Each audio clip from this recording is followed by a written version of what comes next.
چارسده چې تاریخ یې د پشکلاوتي په لرغوني معنا پیژني. د ګندهارا تهذیب دارالحکومت پاتې شوی دی. د پراکرت ژبې پخلاوتي یا پشکلاوتي د یونانیانو په لهجه کې یوکلا چې ورته د سنسکرت په پخوانو نسخو کې پشکلا ویلي شوي دي د برسنډې د ګلونو د ښار معنا لري. پانینی د اوسنۍ صوابۍ د وړوکي لاهور هغه ژبپوهنو چې د نړۍ لومړی ګرامر یې په سنسکرت ژبه کې لیکلی و. د پانینی اشتکاس، د هیروډوټس کاسپتیرس، د هیون سانګ پشکلاوتي نن د چارسدې په معنا یادېږي. د ویدونو په هندي دیومالا کې د خیرازۍ او زرخیزۍ خدایانه ډیوډا هم د دې چارسدې په پړانګو کې خپل مندر لرلو چې نن هم د برسنډې د ګلونو په نیازبینو رنګونو کې خپل ځان ښایي. دغه رنګ د ویدونو د لیکونکو مهان رشي ویشوا مترا هم د چارسدې د رزړو اوسیدونکی و.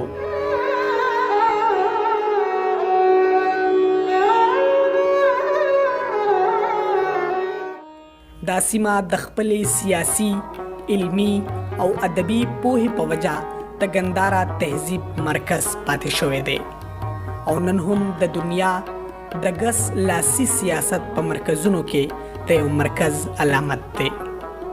د دیر، سوات، چترال او کابل د سیندونو په مستو، رڼو او خوږو اوبو سیرابه سیمه د خپلې زرخیزۍ او مردم خیزۍ لپاره نامه لري.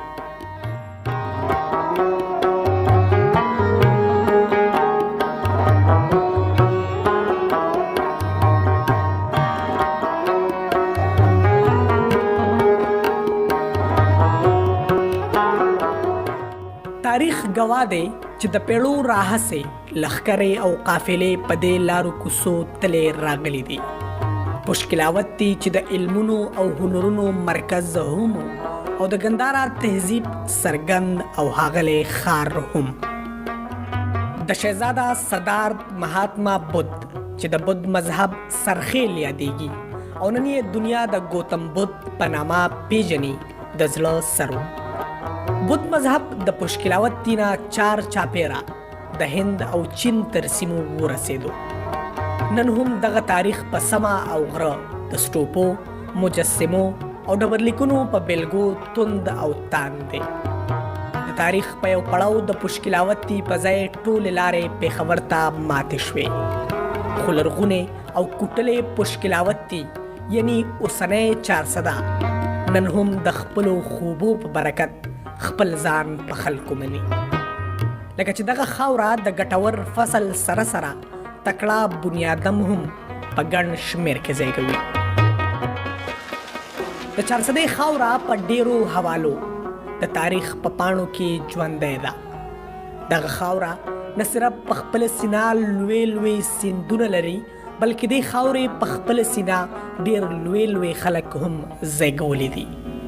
دې خاورې نه صرف د سکندر اعظم د اس طاقت په خپله سینه برداشت کړی دی بلکې پورا خدایي خدمتګار تحریک لی هم په خپله سینه ځای ورکړی دی. دې سره سره د چارسدې خاورې د ژوند په هر میدان کې د کمال خلک هم زیږولی دي.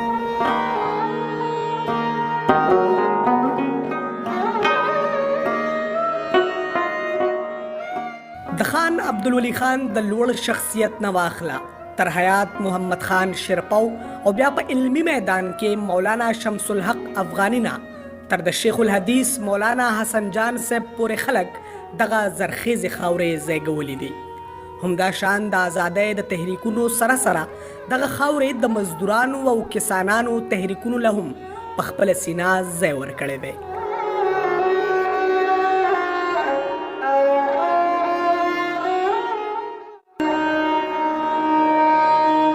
د نورو ډیرو حوالو سره که مونږه عالمي ادبي حواله ګورو نو د چارسدې خاورې د کلاسیکي شاعر علي خان نه راواخله تر غني خان، حاجی محمد امین، ډاکټر محمد اعظم، قاری محمد عباس قادری نه تر د پښتو د غزل د علامت اکرام الله ګران پورې موږ دا تسلسل وینو چې پورا په جوبن او مستی سره مخ پر وړاندې روان دی او د خاورې په ادبي دنیا کې هم ځلنده ستوري زیږولي دي.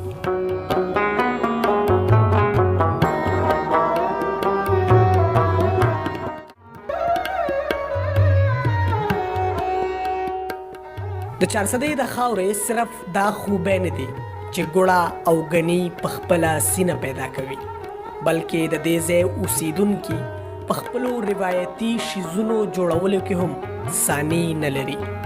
هغه که د رزړو جامې وي، که د رزړو مټۍ او که د چارسدې سپلی. دغسې د چارسدې د سردریاب د سیلګرۍ او ماهیګیرۍ په بنیاد د سیمې د خلکو لپاره یو سورب مارکیټ دی. که حکومتي توجه ورته ملاو شي او د سیند د مینځ ټاپوان په ساینسي طریقه ډیولپ کړی شي، نو د سیلګرۍ د یو قدرتي او فطري سپارک په شکل کې وده موندلی شي. دغه شان غني خان ډیری د دې سیمې د تاریخي آرکیټیکچر او نوادراتو مرکز کېدلی شي. دلته د عبدالولي خان سپورټس کمپلیکس موجودګي دا امکانات هم زیاتوي چې مستقبل کې د دې سیمې زلمي او پیغلې د لوبو په میدانونو کې نړیواله پیژنګلو ترلاسه کولی شي.